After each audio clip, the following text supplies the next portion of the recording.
The vine's embrace. The air in Havenwood felt heavy, thick with the scent of damp earth and something metallic. Roots and Reclaim, Maya, Liam, Chloe, and Daniel had marched past the warning signs, their boots crunching on dry leaves. Maya checked her GPS, her jaw set in a hard line. They were here to document the illegal clearing of the old growth, but the forest felt unnervingly silent, as if it were holding its breath. They reached the heart of the logging site, but no machines were humming. Instead, a massive yellow bulldozer lay overturned, its steel frame crushed like an aluminum can. Thick, oily ivy with unnaturally dark leaves coiled around the wreckage.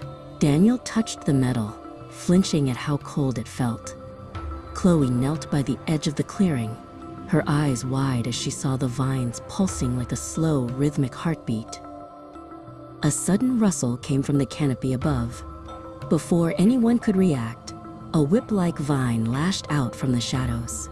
It coiled around Liam's ankle with impossible speed, the thorns piercing through his thick denim jeans. He let out a choked cry, his camera tumbling into the dirt as he was yanked off his feet. Chloe lunged forward, grabbing his hand, but the vine was incredibly strong, pulling him toward the suffocating darkness of the thicket. Daniel rushed to help, his pocket knife flashing in the dim light.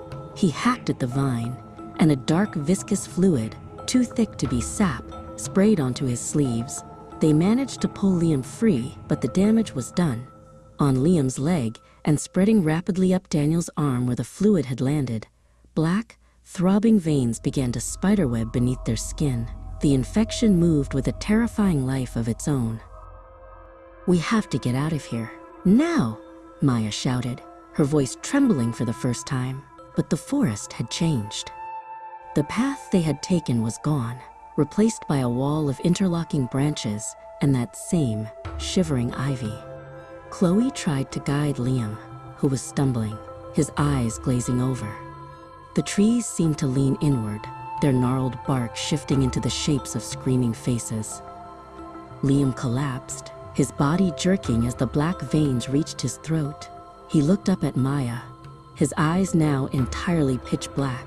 It wants us to stay," he whispered, his voice sounding like rustling leaves.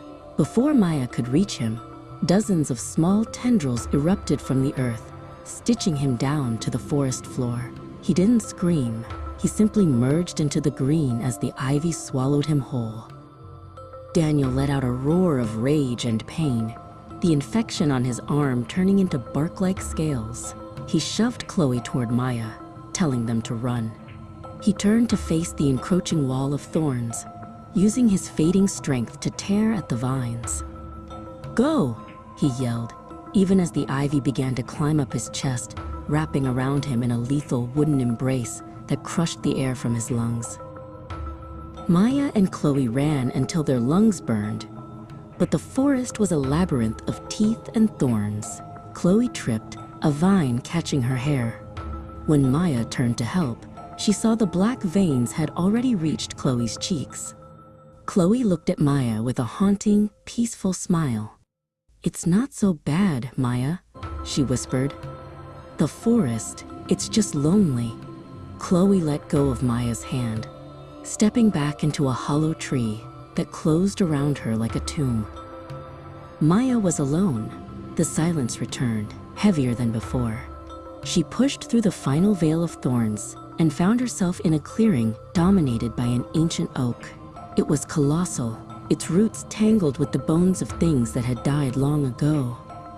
At its center, a pulsing heart of amber glowed, and within the wood, she could see the faint, trapped silhouettes of her friends, their forms becoming part of the great tree. The ivy surged forward, a tidal wave of black leaves and thorns. Maya didn't run this time. She gripped a flare she had salvaged from her pack, the red light casting a hellish glow on her face.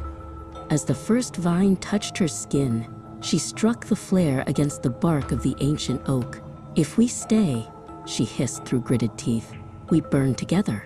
The forest screamed as the first spark caught, the embrace of the vine turning into a cage of fire.